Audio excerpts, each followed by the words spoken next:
Hi friends, welcome to our YouTube channel. This is వీరు. ఈరోజు తెలుగుదేశం పార్టీకి సంబంధించిన ఒక ఎంపీ వెళ్ళి జగన్మోహన్ రెడ్డి గారిని కలిసి ఆయన పార్టీలో జాయిన్ అవటం జరిగింది. అది అతని పర్సనల్. కానీ బయటకు వచ్చి అతను చేసిన కామెంట్ల గురించే ఈరోజు మనం మాట్లాడుకోవాలనుకుంటున్నాం. ముఖ్యంగా చూస్తే కనుక ఆయన చేసిన ప్రధానమైన ఆరోపణ, చంద్రబాబు నాయుడు గారు మోసకారి అని ప్రపంచం అంతా తెలుసు, నాకు ఈ రోజు మాత్రమే తెలిసింది అంటున్నాడు. 2019లోనే నీకు సీటు లేదు అంటే కాళ్ళు వేళ్ళు పట్టుకొని ఆయన బతిమలాడుకున్నప్పుడు ఆయన మోసకారని తెలీదా? రెండో మాట అన్నావు ఏంటి, విజయవాడ గుంటూరు మాత్రమే సిటీలు, మధ్యలో ఉన్నదంతా అమరావతి అంతా రియల్ ఎస్టేట్ సిటీనా? అరే, కడుపుకు అన్నం తింటున్నావా నువ్వు? ఇంకేమన్నా తింటున్నావా? నిన్నటిదాకా టీడీపీలో ఉండి ఈ రోజు బయటకు వెళ్ళంగానే, ఆ గూటికి చేరంగానే నీకు స్క్రిప్ట్ వచ్చిందా, లేదంటే కనుక వాళ్ళు ఇచ్చిన 90 ఏమైనా వేసుకున్నావా అని మాట్లాడాలనిపిస్తుంది, కానీ మాట్లాడలేకపోతున్నావు. ఇంకో విషయానికి వస్తే కనుక, లోకేష్ బాబుకి ఏం అర్హత ఉందని పాదయాత్ర చేశాడు, ఆయన గెలిచిన అభ్యర్థా అని అంటున్నావు. గెలిచిన వాళ్ళే పాదయాత్ర చేస్తారా?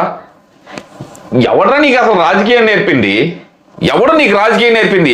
ముందల ఆ స్క్రిప్ట్ పక్క నుండి చెబుతున్నాడు చూడ, గడ్డమాడో ఒకడో, ఎవడో నీ పిఏ అనుకుంటా. ఉన్న ఎంపీ స్థానాలు ఏమకూడదు నీకు తెలియదు. ముందల ఓసీలు ఎక్కడెక్కడ పోటీ చేశారో, కమ్మ వాళ్ళు ఎక్కడెక్కడ పోటీ చేశారో అవి కూడా తెలియదు. పక్క నుంచి నీకు అందిస్తున్నాడు ఒకడో, వాడిని అడుగు చెబుతాడు. లేదంటే కనుక అధికారంలో లేనప్పుడు పాదయాత్ర చేశాడు చూడు, వాళ్ళని వెళ్ళి కలిసిన నీ ముఖ్యమంత్రి, ప్రియమైన ముఖ్యమంత్రి, వాడిని అడుగు చెబుతాడు జగన్మోహన్ రెడ్డిని. నువ్వు లోకేష్ గారిని అనే స్థాయి అనేది ఏది? నీకు అన్యాయం చేశారా? 4 ఏళ్ల నుంచి 3 ఏళ్ల నుంచి నువ్వు 3 సంవత్సరాల నుంచి పార్టీకి నువ్వేం చేశావు? నువ్వు చేస్తున్న ద్రోహం ఏంటి? మొదటి ద్రోహం గుర్తుపెట్టుకో. పార్టీ ఆఫీస్ పగలగొట్టిన రోజు, పగలగొట్టిన తర్వాత ప్రతి ఒక్కళ్ళు వచ్చారు అక్కడికి. నువ్వెక్కడికి పోయావు? ఎవరైతే పార్టీ ఆఫీస్ పగలగొట్టడానికి ముఖ్య కారణమైన అరవ సత్యం అనే వ్యక్తిని నిన్న రాజీనామా చేయడానికి నీ కూతురు పక్కన పెట్టుకొని వెళ్ళిందే, ఇది మోసం అంటే, ఇది పార్టీకి చేసిన నువ్వు ద్రోహం అంటే. నీ పార్టీ అధినాయకుడిని చంద్రబాబు నాయుడు గారిని నిండు సభలో తన భార్యను అవమానిస్తే ఆయన కన్నీళ్లు ఆపుకోలేక ఏడ్చిన రోజు ప్రతి ఒక్కళ్ళు అయ్యో పాపం అన్నారే. నీ నోటి నుంచి ఎక్కడికి పోయింది ఆ సంస్కారం? నువ్వు కూడా మాట్లాడుతున్నావు ఇవాళ. లోకేష్ గారి మీద దాడి జరిగినప్పుడు లేదు, బాబు గారి మీద దాడి జరిగినప్పుడు నీవు ఎక్కడ కనిపించింది లేదు, మాట్లాడింది లేదు. ఏమంటున్నావు? చంద్రబాబు నాయుడు గారిని అరెస్ట్ చేసినప్పుడు వాళ్ళ ఫ్యామిలీకి అండగా ఉన్నాను అంటున్నావా? ఎక్కడున్నావు నువ్వు అండగా? ఢిల్లీలో కూర్చొని బాబు గారిని ఎట్ట బయటికి తీసుకురావాలా అని చెప్పి లోకేష్ గారు ఎవరెవరితో మాట్లాడుతున్నారు అనేది ఎక్కడికి వెళ్ళింది? ఎవరికి చేరింది అక్కడికి మ్యాటరు? ఎలా వెళ్ళింది? వీటి గురించి అందరికీ తెలుసు నాన్న, కానీ ఎందుకులే అని చెప్పి కామ్గా ఉంటున్నారు. నువ్వు అంటున్నావు చూడు, గల్లా జయదేవ్ కూడా తప్పుకున్నాడు. ఎందుకు తప్పుకున్నాడు తెలుసా?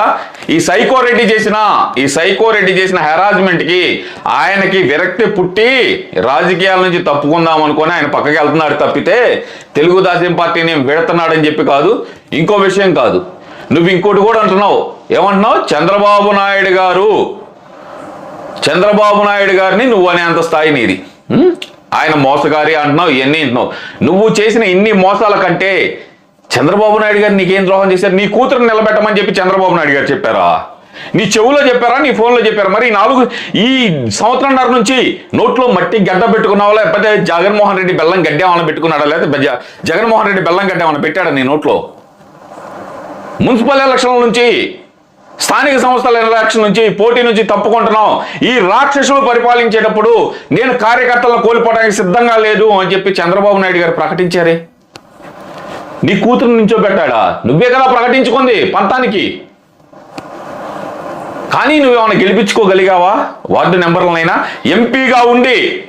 విజయవాడ ఎంపీగా ఉండి నువ్వు ఆఫ్టర్ ఆల్ వార్డు నెంబర్ని గెలిపించుకోలేకపోయావు. నువ్వు కూడా ఇవాళ చంద్రబాబు నాయుడు గారిని అంటున్నావా? వెళ్ళు, వెళ్ళు. ఒక పక్క నుంచి వైసీపీ నుంచి బయటకు బాబోయ్ మా వల్ల కాదు అని చెప్పి పరిగెత్తుతున్నారు. జాయిన్ అయిన వారం రోజుల్లోనే అంబటి రాయుడు ఈడికో దండవరా స్వామి, ఈడి రాజకీయానికి ఒక దండవరా స్వామి అంటూ పారిపోయి వచ్చాడు. నువ్వు ఎలాగైతే గతంలో 200 బస్సులు వేసుకొని వెళ్ళి హడావుడిగా జాయిన్ అయ్యావు ఒక పార్టీలో, ఒక్క నెల రోజులు కూడా ఉండగానే తిరిగి వచ్చావు. నీ బ్రతుకు కూడా అదే. ఈ రోజుతోటి నీ రాజకీయ జీవితానికి సజీవ సమాధి కట్టుకున్నావు. ఇంకో ఆఫర్ ఇచ్చుంటాడు నీకు లోపల, అన్నా ఒకవేళ ఇందులో ఓడిపోయినా నీకు రాజ్యసభ ఇస్తానన్నా అని. వాడు అన్నా అన్నాడంటే కనుక వాడికి కన్నం వేసినట్టే. ఇది తెలుసుకో ముందల. Signing off.